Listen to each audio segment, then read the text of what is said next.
Palavra da Verdade, com Hernandes Dias Lopes. Abra sua Bíblia comigo, por favor, no primeiro livro de Samuel, no capítulo 30.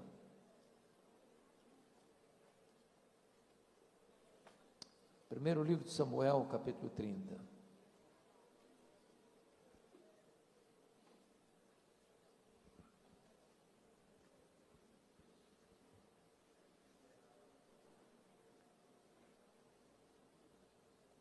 Lido o texto, mantenha sua Bíblia aberta, por favor, nesta passagem.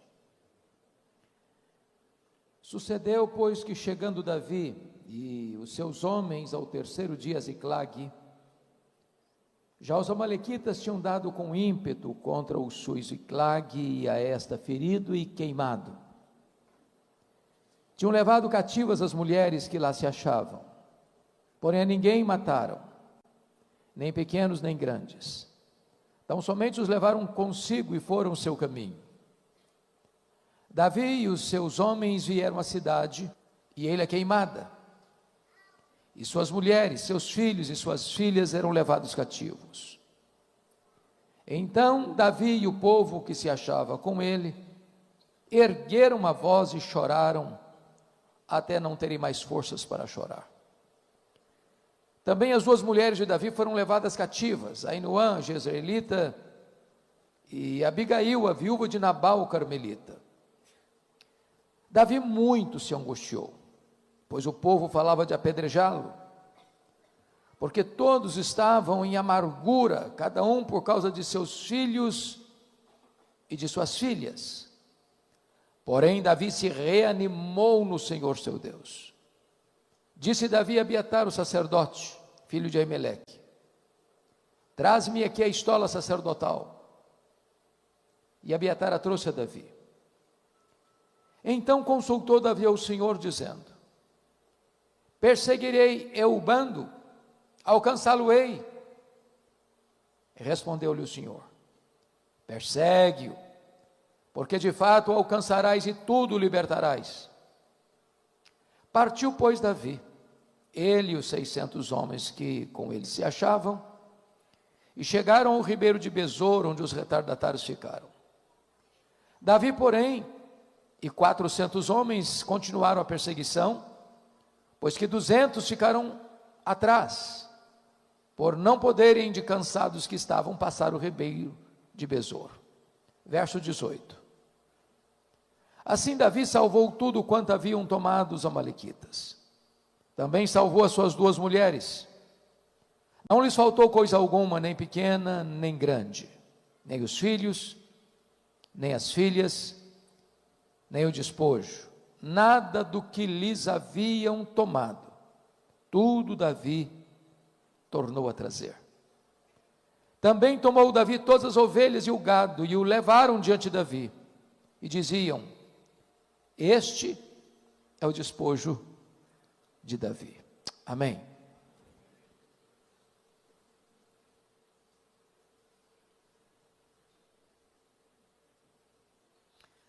Meus irmãos, é um fato indubitável, notório, eloquente, porém dramático,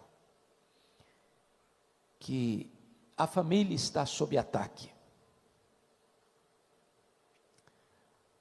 Ataque de forças visíveis e invisíveis, ataques humanos e demoníacos, ataques ideológicos e espirituais. A maior crise do mundo hoje não é a crise política, nem mesmo econômica, nem mesmo das relações internacionais. A maior crise do mundo é a crise da família. Há uma orquestração extremamente pesada contra a família. Há um complô, uma conspiração para desconstruir a família, para desfigurá-la, para torná-la amorfa,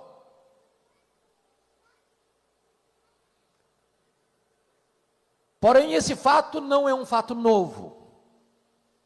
O texto que nós acabamos de ler ocorreu 1000 anos antes de Cristo. E esse texto retrata uma grande crise familiar. O sogro quer matar o genro. O sogro é o rei Saul. O genro é Davi, o sucessor do trono. O sogro está louco, insano, tomado por espíritos malignos, governado por ódio e ciúmes. E não há para onde mais Davi fugir.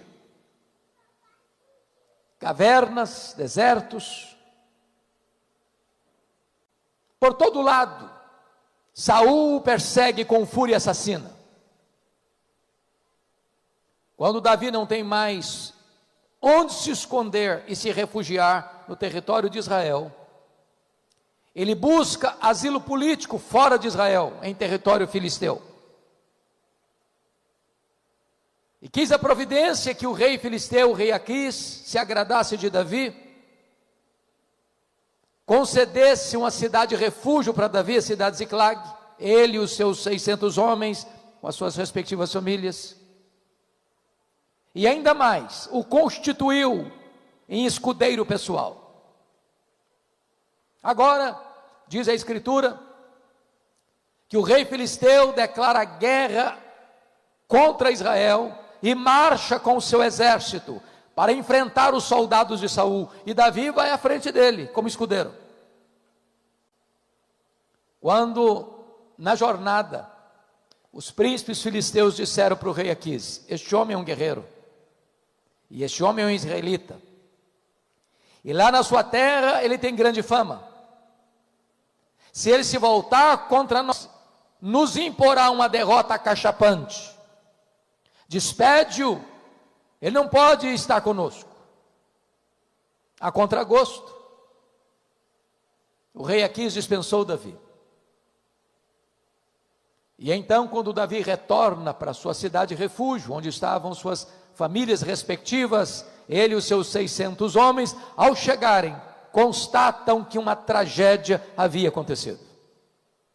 Os terroristas do deserto, os amalequitas, tinham atacado a cidade de Ziclag. Tinham ferido a cidade de Ziclag. Tinham queimado a cidade de Ziclag. Tinham levado embora os rebanhos. E cativos os filhos, as filhas e as mulheres. Quando Davi e os seus homens olham essa tragédia, que havia se desabado sobre as famílias deles, todos começam a chorar, a ponto de não terem mais forças para chorar. Os aliados de Davi, leais a Davi, em virtude da crise que se abatera sobre as suas famílias, se voltam contra Davi para apedrejá-lo. E Davi muito se angustiou. Entretanto, ele reanimou-se no Senhor seu Deus, e clamou a Deus em oração, e perguntou para Deus: perseguirei eu o bando, alcançá-lo-ei? E Deus respondeu para Davi: persegue o inimigo, Davi, porque tudo que ele tomou de você, você vai trazer de volta. E Davi foi, e Davi lutou, e Davi venceu, e Davi tomou tudo de volta: os rebanhos, as coisas grandes, pequenas, os filhos, as filhas, as mulheres, tudo Davi tornou a trazer de volta. Esse texto, irmãos, enseja-nos algumas lições que passo a discorrer. Em primeiro lugar, vamos ver como é que é o ataque deste inimigo, porque esse texto é uma figura de uma batalha muito maior, muito mais ampla, muito mais grave, de consequências muito mais danosas. Isso não é apenas uma narrativa que aconteceu há 3.000 anos. Isso é um emblema do que está acontecendo agora com a família brasileira. Isso é um retrato do que a sociedade brasileira, e diria mundial, está enfrentando. Há um inimigo real, porém invisível, muitas vezes conhecido, mas maligno, que usa todo o seu arsenal, que emprega todas as suas armas para destruir a família, para desconstruir a família, para perturbar e confundir a família. E como é que é esse ataque? Então, com a Bíblia aberta comigo, por favor, vamos observar. Primeiro, este é um ataque implacável. Veja o versículo 1 comigo. Os amalequitas tinham dado com ímpeto contra o Sul e Ziclag. Esta palavra ímpeto traz a ideia de que foi um ataque frontal, furioso, avassalador. O inimigo não está brincando. Ele não está nem mais escondendo as suas garras. É notório, é perceptível.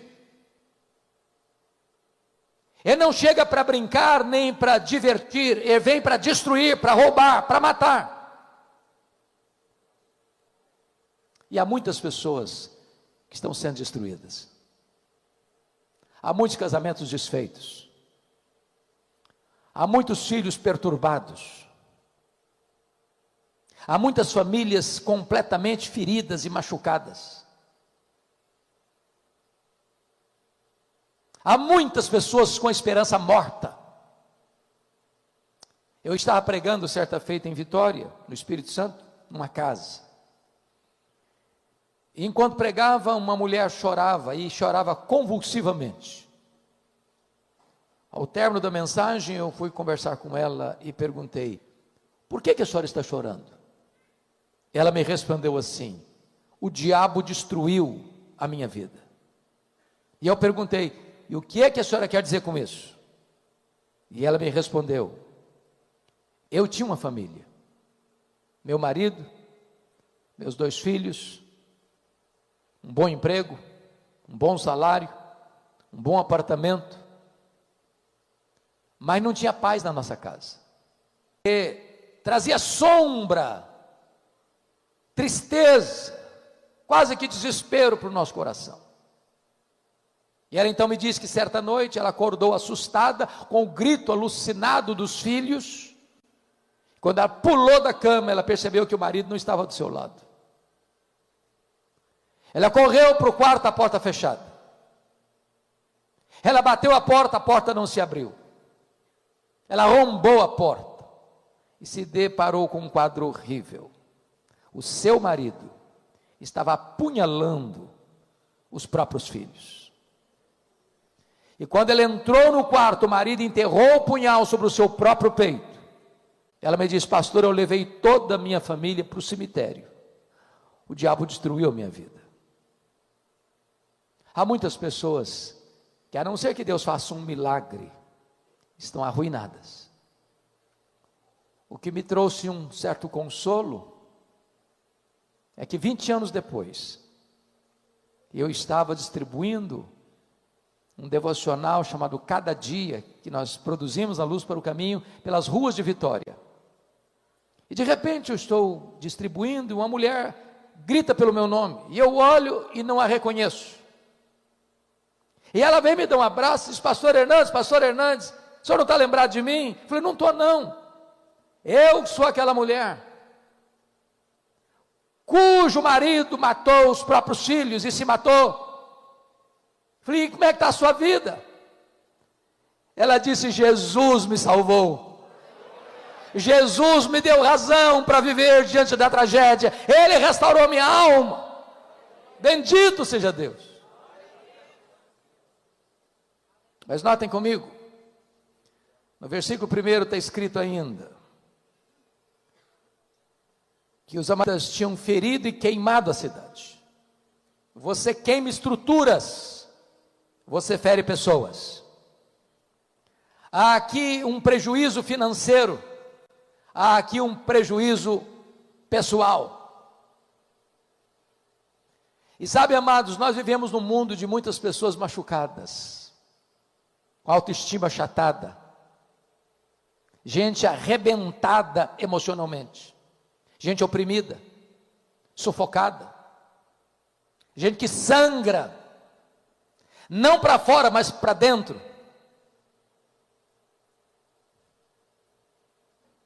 Eu estava pregando num congresso de médicos no interior de Minas Gerais, na cidade de Patrocínio.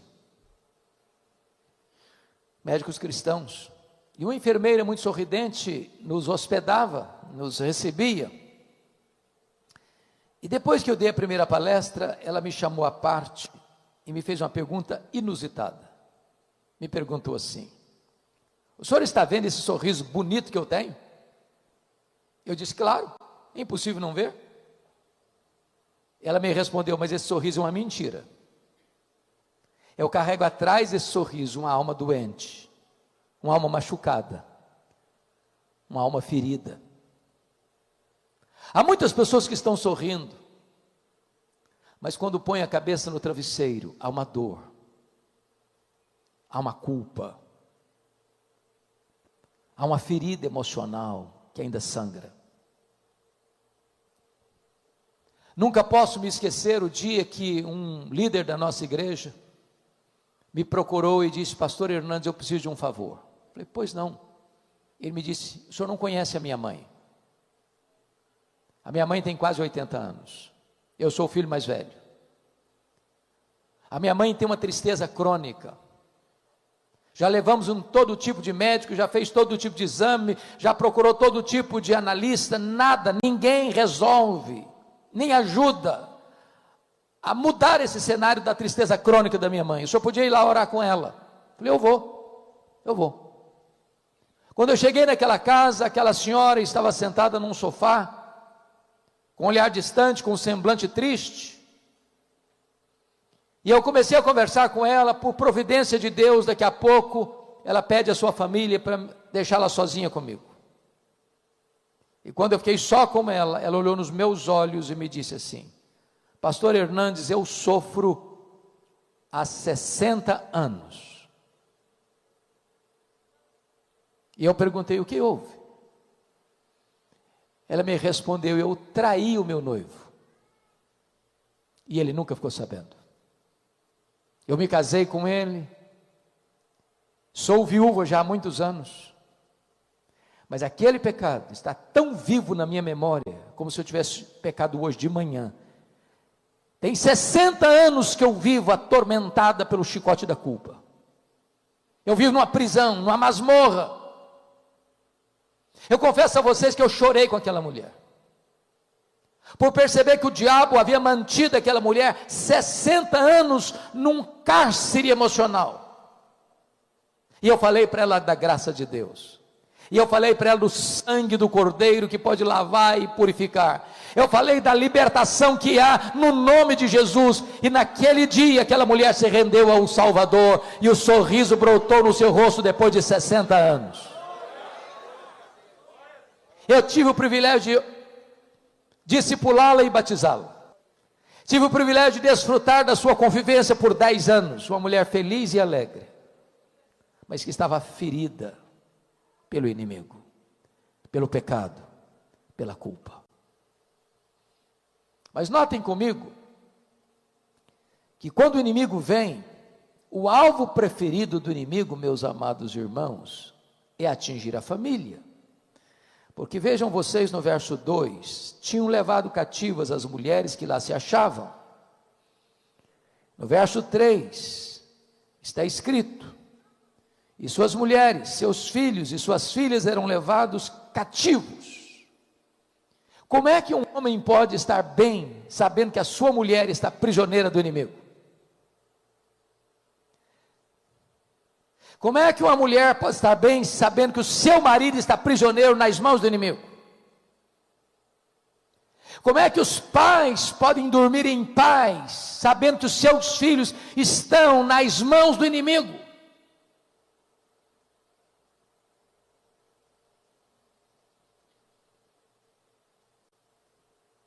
Porque este é o propósito.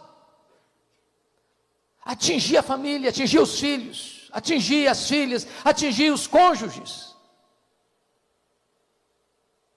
Meus irmãos, parece que há uma orquestração para atingir os filhos desde a mais tenra idade.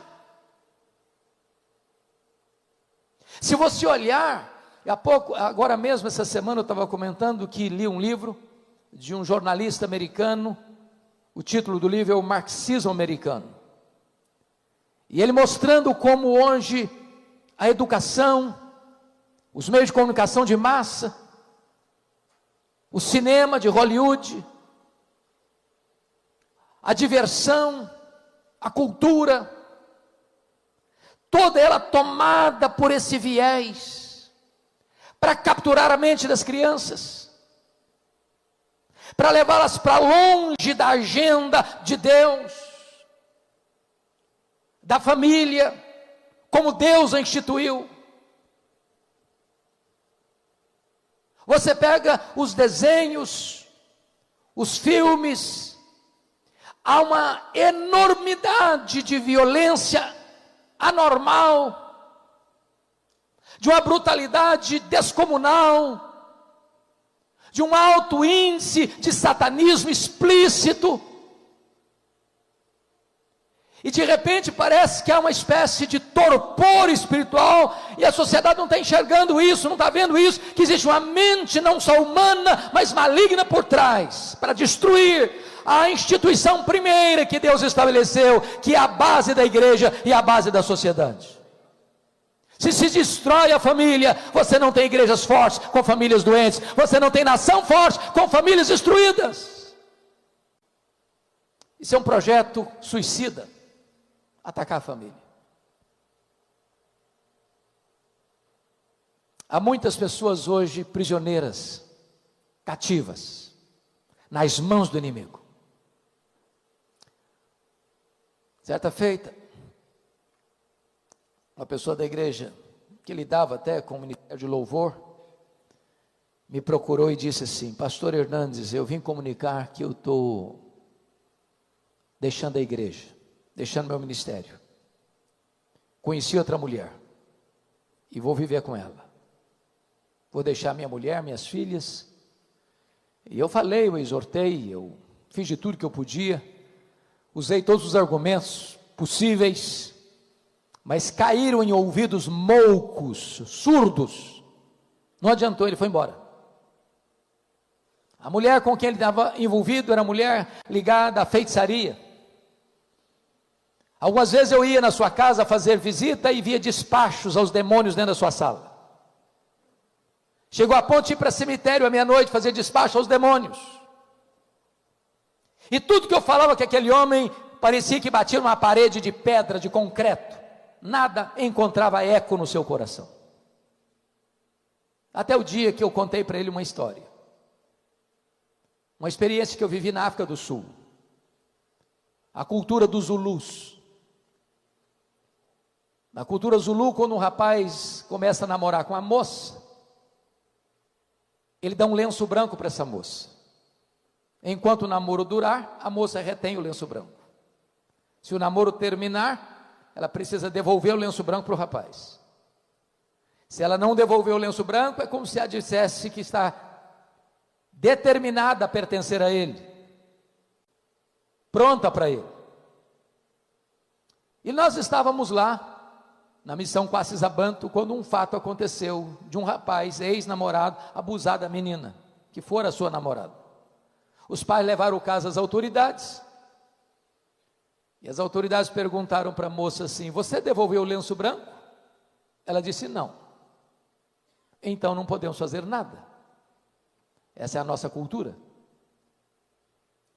E eu disse para aquele homem: você precisa devolver o lenço branco. Passaram-se algumas semanas, ele me liga, eu atendo o telefone e ele diz: Pastor Hernandes, vem aqui na minha casa, venha correndo, eu estou pronto a devolver o lenço branco. E eu corri para lá. Quando eu cheguei, ele se assentou na minha frente, e eu nunca vi, Nelson, algo parecido. Este homem começa a tremer da cabeça aos pés, a roupa dele ficou molhada, ensopada. E eu perguntei: você está pronto a devolver o lenço branco? Ele respondeu: eu preciso. Eu disse: não, você põe uma caixa aqui, tudo que você tiver de feitiçaria dentro dessa casa, você bota aqui dentro dessa caixa. E ele começou a trazer aventais, correntes, patuais, velas, e aquela quinquilharia toda. Eu disse: agora nós vamos pegar essa caixa, nós vamos levar para o quintal, e eu vou jogar 1 litro de álcool em cima de tudo isso aqui, e nós vamos queimar essas coisas, como aconteceu na cidade de Éfeso, num símbolo de que você está rompendo com essas práticas de feitiçaria. E eu peguei 1 litro de álcool, ensopei tudo aquilo com álcool, e ele pegou o palito de fósforo, riscou, e não pegou fogo. Ele riscou de novo, não pegou fogo.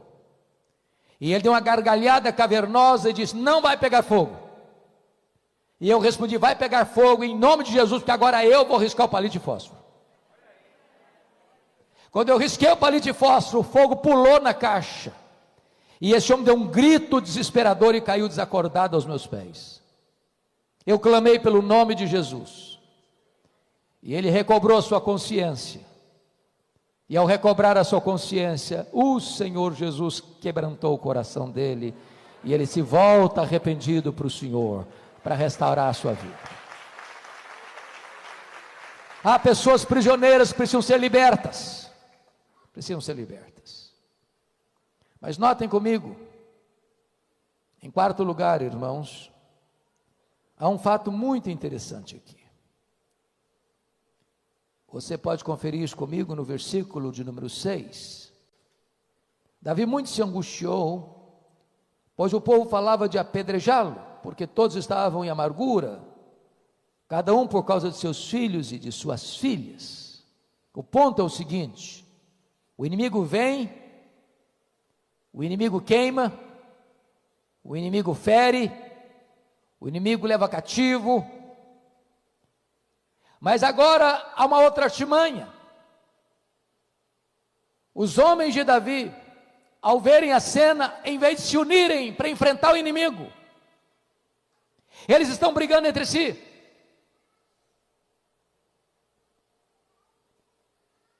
Eles querem apedrejar Davi, querem matá-lo. Parece-nos que isto também é artimanha do inimigo, porque jogam uns contra os outros. Marido acusa a esposa acusa o marido, os pais acusam os filhos acusam os pais. Irmão entra em guerra contra irmão, e a família vira um pé de guerra, de conflito, de tensão, de brigas, de contendas, de querelas, quando na verdade deveríamos todos nós entender a natureza dessa luta e nos unirmos para enfrentar o inimigo.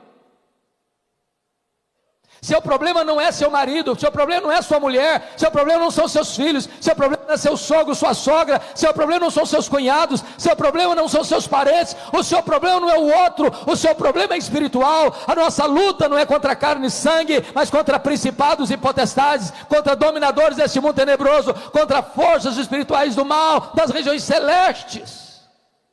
Não adianta usar armas carnais, precisamos de armas poderosas em Deus, para destruir fortalezas e anular sofismas. Preste atenção na frase que eu vou lhe dizer. Quando nós transformamos amigos em inimigos, nós transformamos o inimigo em aliado.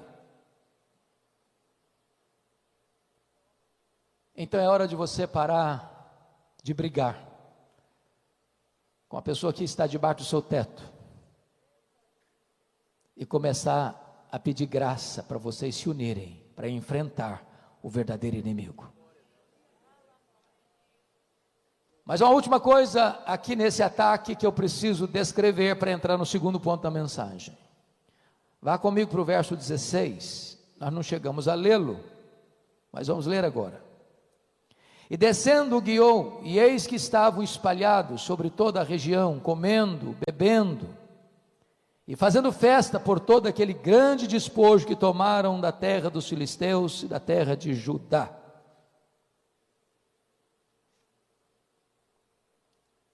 Os amalequitas estavam festejando. Festejando o quê? A derrota fragorosa que tinha imposta a Davi e as famílias respectivas.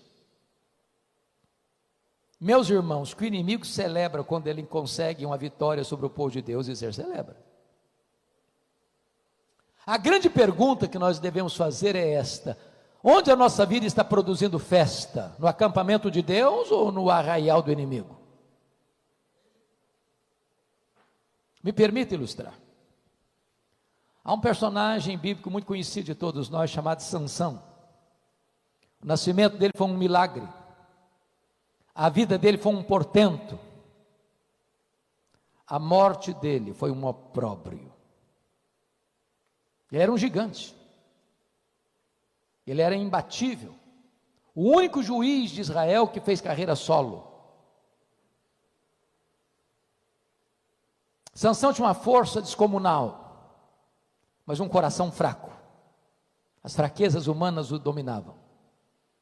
E diz a Bíblia que um dia ele está caminhando com seu pai pelas ruas de Tímina, e ele vê uma moça filisteia, inimiga do seu povo. Quando ele chega em casa, ele diz para o seu pai assim: papai, eu quero aquela moça para mim. Seu pai disse: meu filho, mas aquela moça pertence ao povo que nos oprime. Aquela moça não tem os mesmos valores, aquela moça não crê no mesmo Deus que cremos. E ele disse: eu quero aquela, porque só daquela eu me agrado. Sabe o que ele está dizendo? Velho, não tem papo, não tem conversa. Desse negócio entendo eu. Não tem diálogo. Então me permita dizer algo aqui para vocês. Eu sou pastor há 40 anos. Nessa temporada eu nunca vi um rapaz ou uma moça que, desobedecendo pai e mãe na área do namoro, fosse feliz no casamento. Não interessa se o seu pai e se a sua mãe são analfabetos, quadrados ou redondos, isso não interessa. Escute seus pais. Escute seus pais.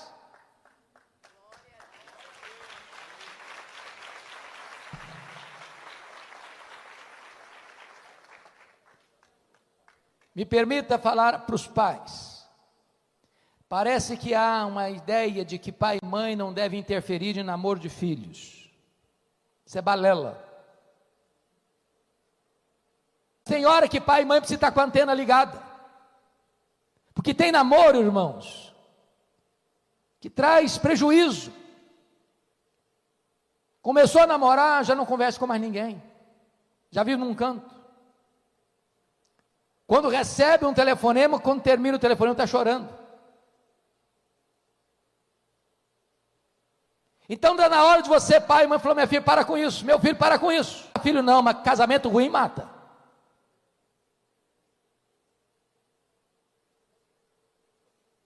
Eu gosto de fazer casamento. Uma das cerimônias que eu mais gosto de fazer é casamento. Mas se existe uma coisa que eu gosto também, é de terminar um namoro ruim. Eu acho que quando termina um namoro ruim na igreja, a gente fazer um culto de ações de graças.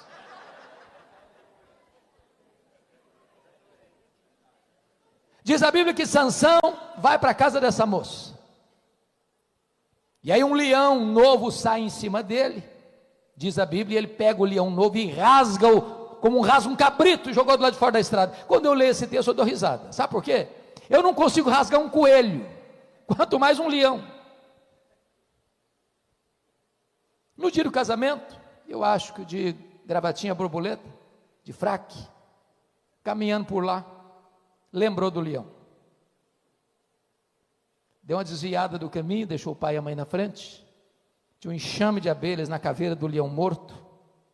Ele enfia a mão lá dentro, pega um favo de mel, começa a chupar, ainda dá para o pai.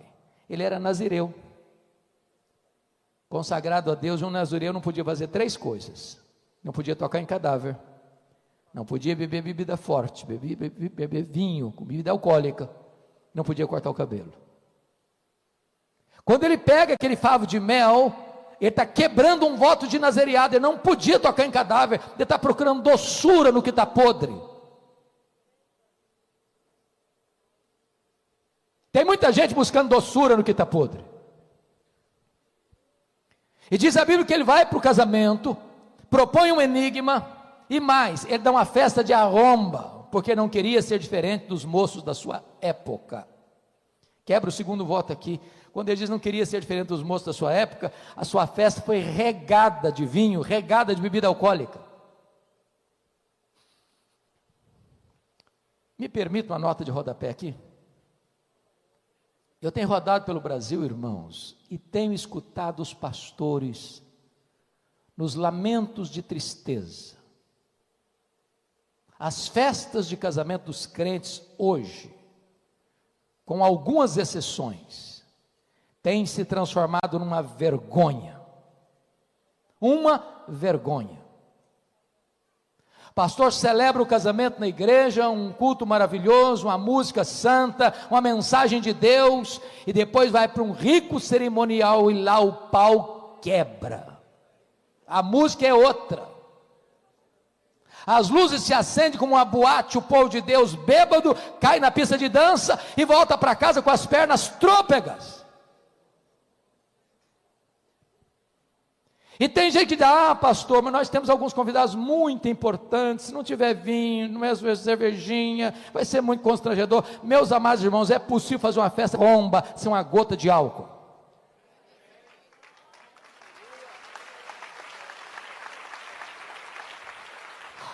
A igreja não tem que imitar o mundo, a igreja tem que ser exemplo para o mundo. Mas diz a Bíblia que Sansão comete algumas outras loucuras, vai parar no colo de uma mulher, depois de cometer um adultério, e deitar com a prostituta, e ele brinca de novo, a respeito da sua força, e Dalila vai tentando capturar, e conquistar, e roubar o coração dele, na quarta vez das brincadeiras insensatas, tomado de uma impaciência de matar, ele abre o coração para Dalila, e os filisteus cortam o cabelo dele, e diz a Bíblia, que o Espírito de Deus se retirou dele, e o gigante vira um anão, um fracote. Quando ele tenta escapar, ele não conseguiu mais, vazaram os olhos dele. Sansão significa sol, luz, ficou cego na escuridão. Ele era o libertador, se tornou cativo. Ele é levado para um templo pagão, para zombarem de Deus, porque ele não levou Deus a sério. A vida dele encerra produzindo festa no acampamento do inimigo. Bom, se eu encerrasse a mensagem aqui, você sairia daqui desesperado. É preciso agora perguntar, o que Davi fez diante do ataque do inimigo? E aqui é o segundo e último ponto da minha mensagem. O que Davi fez? Em primeiro lugar, olha comigo, por favor, o versículo 4. Então Davi e o povo que se achava com ele, ergueram a voz e choraram, até não terem mais forças para chorar.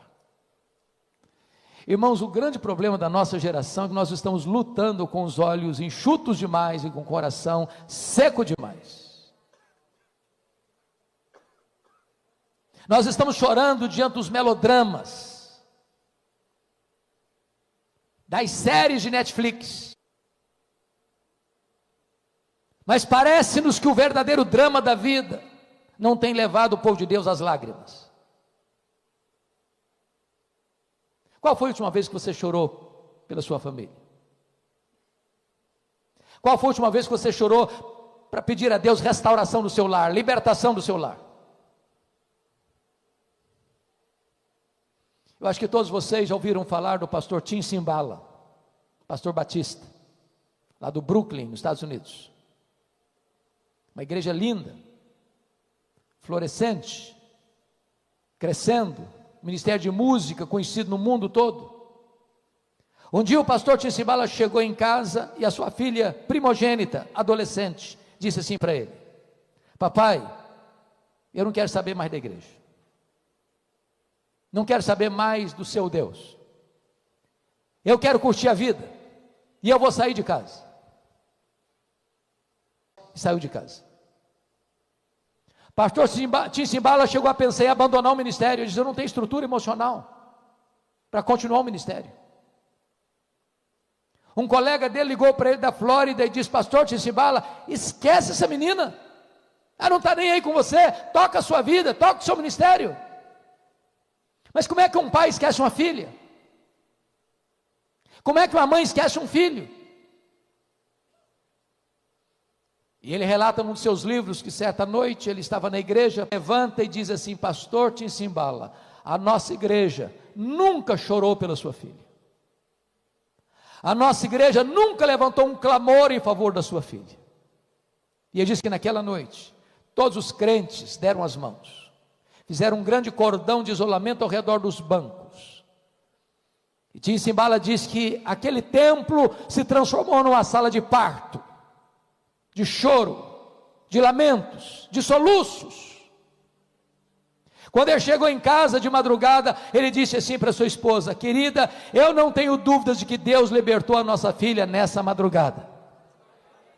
2 dias depois, bem cedo a campainha toca, a mãe vai à porta para atender a sua filha, e ela entra às pressas, vai no quarto onde estava seu pai, agarra as pernas do seu pai, e em lágrimas diz: papai, o que aconteceu há 2 dias de madrugada? Eu estava em casa, parece que escamas caíram dos meus olhos, o meu coração endurecido foi quebrado. Eu quero dizer para o senhor que eu estou de volta para Deus, eu estou de volta para minha família, eu estou de volta para a igreja, porque Jesus libertou a minha vida. Nós não geramos filhos para a morte, nós não geramos filhos para o cativeiro, os nossos filhos não foram gerados para povoar o inferno, os nossos filhos são herança de Deus, os nossos filhos pertencem a Deus, e nós não vamos abrir mão deles, nós vamos até a última gota de sangue lutar por eles.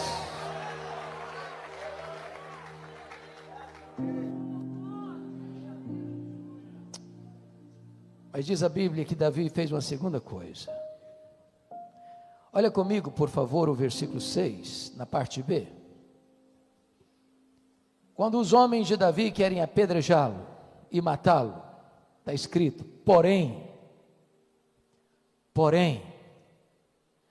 Davi se reanimou no Senhor seu Deus. Ô irmãos, quando eu leio esse texto, sabe qual é a sensação que eu sinto? Pastor Davi, de eu ser o pastor de uma igreja de 600 membros. De repente eu olho para os membros da igreja, não tem nenhum a meu favor, todos os 600 estão querendo me matar. Eu não sei se eu teria estrutura emocional para enfrentar isso, mas está escrito: porém, aleluia, porém, Davi se reanimou no Senhor seu Deus. Ele não se reanimou porque ele era forte, ele não se reanimou porque tinha muita gente do lado dele, ele não se reanimou porque o inimigo era fraco, ele não se reanimou porque ele tinha uma estratégia, ele não se reanimou porque ele tinha condições de enfrentar e vencer o inimigo. Ele se reanimou no Senhor seu Deus. Sabe o que significa para nós, irmãos? Não tem situação tão medonha que Deus não possa reverter. Não há quadro tão sombrio que Deus não possa virar a mesa e virar o jogo em nosso favor. Aquilo que é causa perdida, quando Deus põe a mão, Deus reverte o quadro. O marido que está longe de Deus, volta para Deus. O filho que está nas drogas, é liberto das drogas. A mulher que está tomada por um espírito completamente contrário ao matrimônio, é quebrantada e volta quebrantada para o lar, para o casamento, para a família, para a glória de Deus. Talvez hoje você trouxe uma causa perdida, um problema humanamente insolúvel, porém você hoje pode se reanimar no Senhor seu Deus.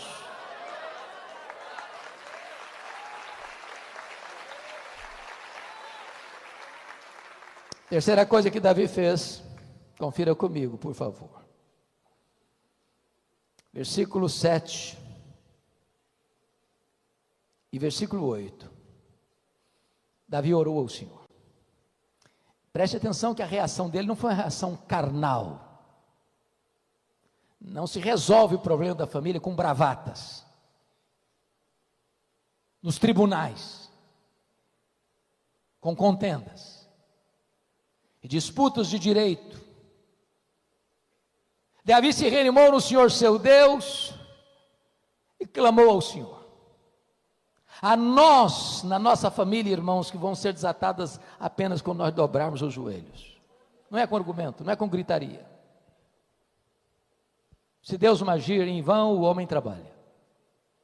Se o Senhor não edificar a casa, em vão trabalham os que edificam. Mas sabe o que me impressiona? É que me parece que essa é uma das orações que eu chamaria de mais medíocres da Bíblia. Essa oração é composta apenas de duas perguntas. Perseguirei eu o bando? Alcançá-lo-ei? Ó Deus, perseguirei eu o bando? Alcançá-lo-ei? Em nome de Jesus, amém.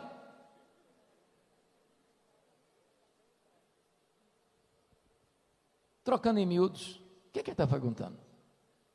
Está dizendo o seguinte: Deus, eu estou levando de goleada do inimigo, eu vou aceitar passivamente a decretação da derrota ou eu vou reagir? É isso que ele está orando. Porque tem muita gente que já jogou a toalha. Tem muita gente que diz: não, pastor, não tem mais jeito não, e o senhor não conhece não, e se eu contar a minha história para o senhor, até pedra chora. Dá não. Meu casamento já acabou há muito tempo. Não tem saída para mim.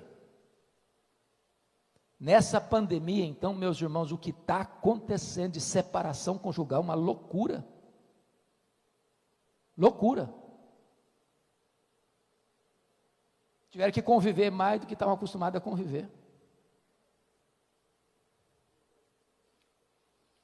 E se você acha que não tem saída, comece a conversar com aquele que tem solução para as causas perdidas.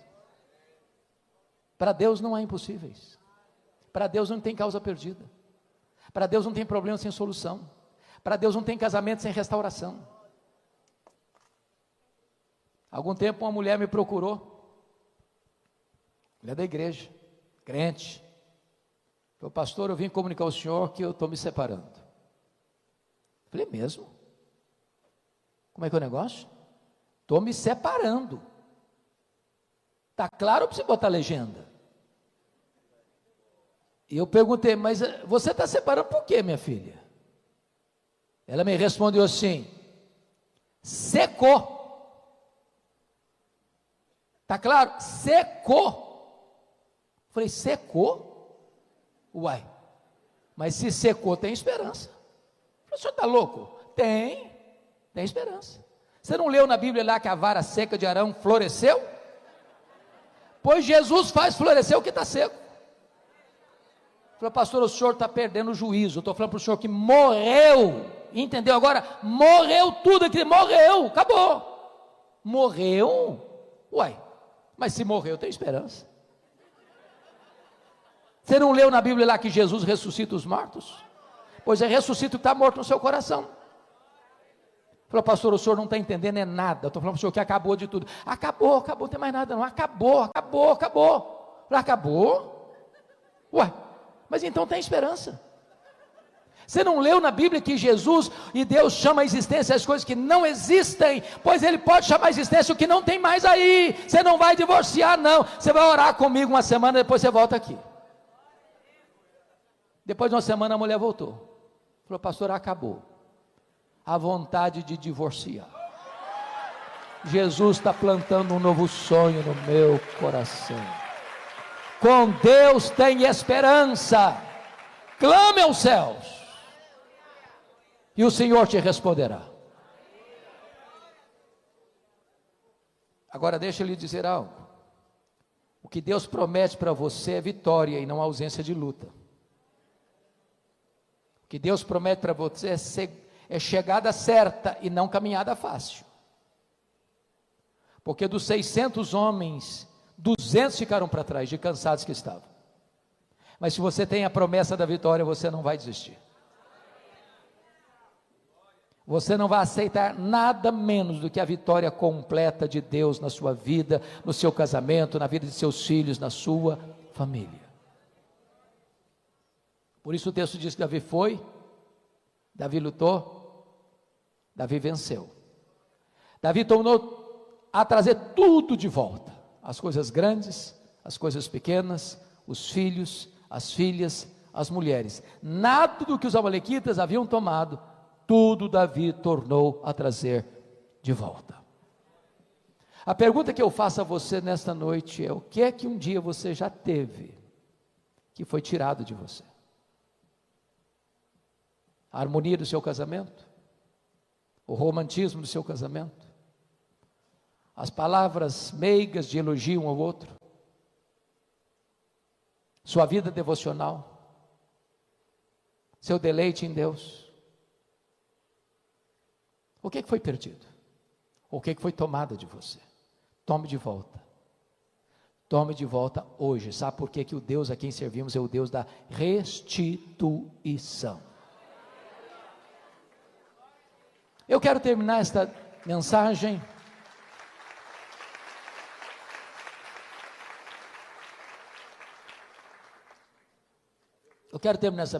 remetendo vocês ao livro de Êxodo, porque é o livro da batalha espiritual da Bíblia. O Egito é um símbolo da escravidão do mundo. Faraó é um símbolo do diabo. O Êxodo é um símbolo da redenção.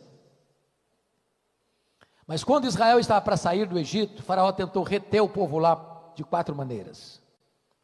A primeira maneira de Faraó tentar reter o povo está lá em Êxodo 8, 25. Não precisa ir embora. Adore a Deus aqui no Egito mesmo. Você quer ser crente? Tudo bem. Precisa mudar de vida. Você mentia? Continua mentindo. Você era desonesto? Continua sendo desonesto.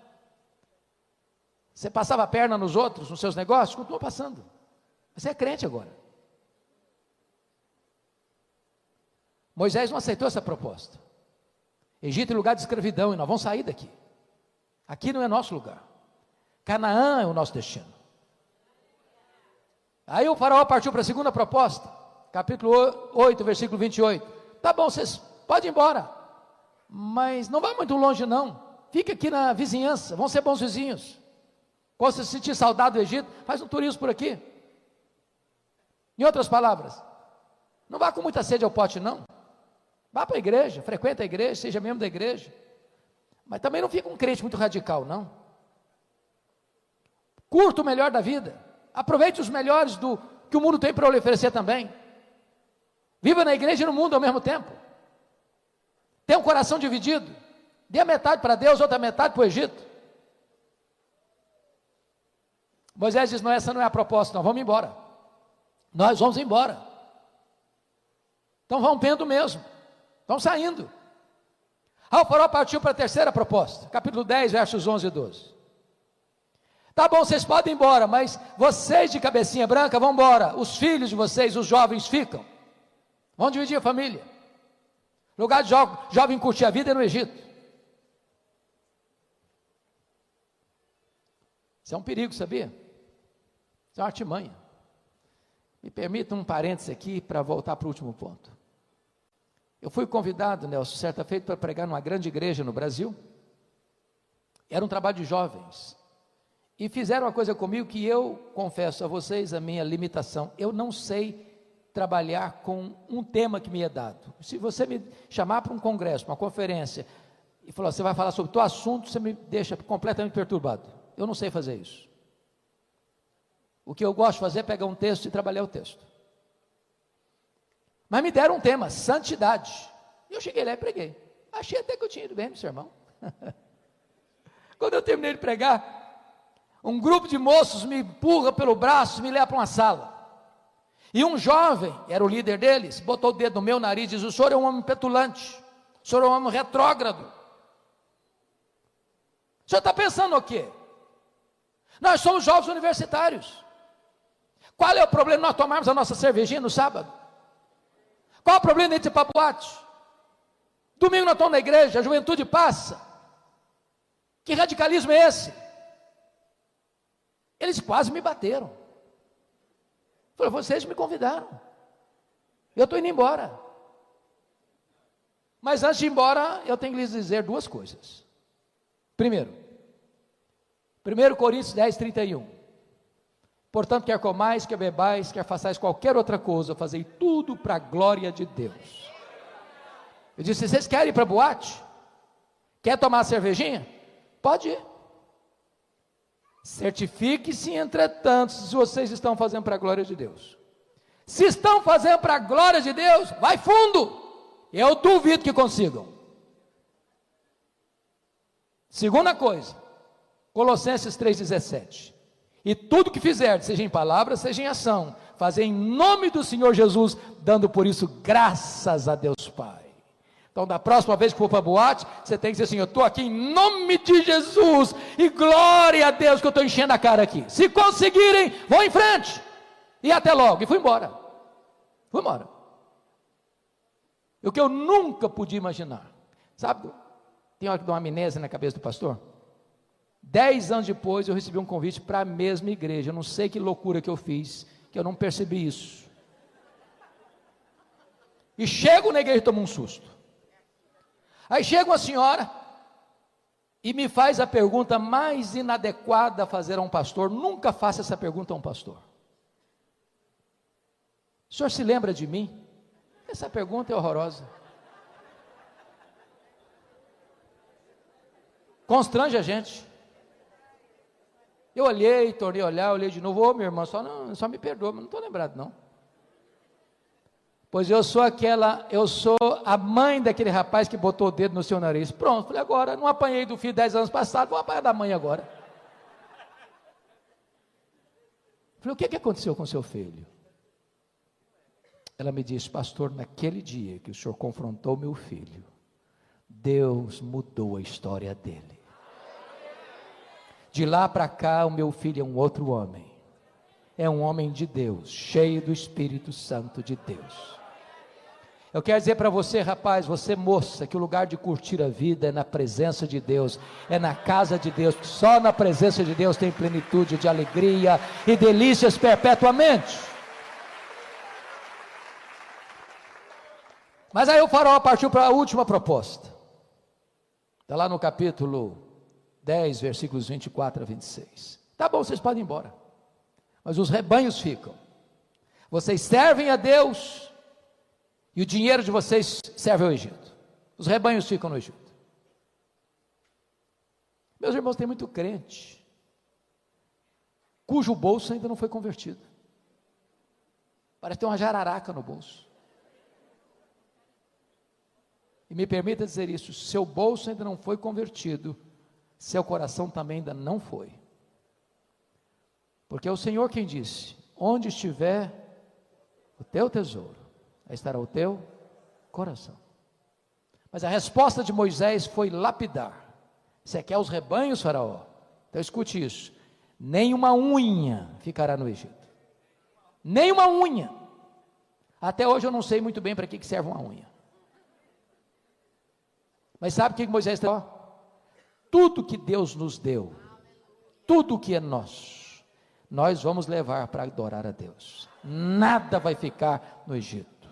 Tome de volta tudo que Deus lhe deu. Não deixe nada nas mãos do inimigo. Que Deus nos ajude. Que Deus abençoe cada família aqui nesta noite. Amém.